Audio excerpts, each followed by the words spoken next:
আমি খতিব ছিলাম ফরাজগঞ্জ। এক লোক এসে আমাকে বললো, আমার বাবা দীর্ঘদিন শয্যাশায়ী, অনেক কষ্ট পায়, আমার বাবার জন্য একটু দোয়া করবেন। এখন থেকে কমপক্ষে 15 বছর আগে।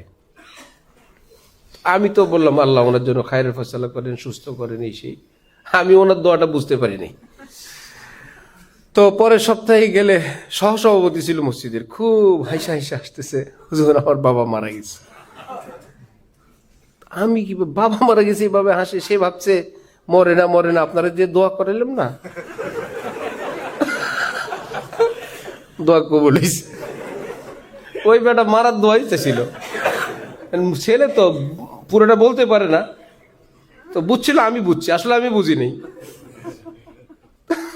আমার বাবা অনেক দিন থেকে বিছানায় পড়ে আছেন, দোয়া করবেন, মানে দোয়া করবেন আল্লাহ যাতে নিয়ে যায়। ওটা আর বলেও নাই, আমি বুঝিও নাই। এক সপ্তাহ দোয়া চেয়েছি, ভাবছি হুজুর তো করা আছে, এক সপ্তাহের মধ্যেই ক্লিয়ার করে দিছে।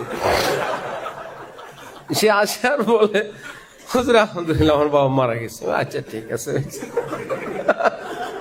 আল্লাহ জালিম রে। অনেকে আল্লাহরে বলে, আল্লাহ যদি হায়াত থাকে আল্লাহ সুস্থ করে দেন, হায়াত না থাকলে আপনি নিয়ে যান। হায়াত না থাকলে আল্লাহ নিয়ে যাবে, এটা কি দরখাস্ত করা লাগবে?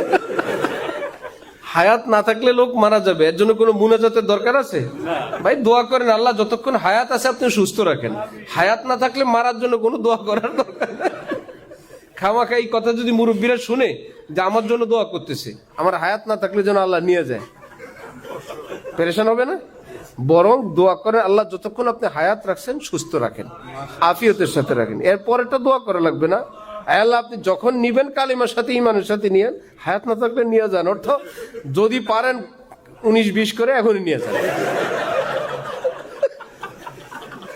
ঘরে তো অন্যান্য মানুষ আছে, হায়াত এদিক ওদিক দিয়ে দেন কাউকে। লা ইলাহা ইল্লাল্লাহ, আস্তাগফিরুল্লাহ।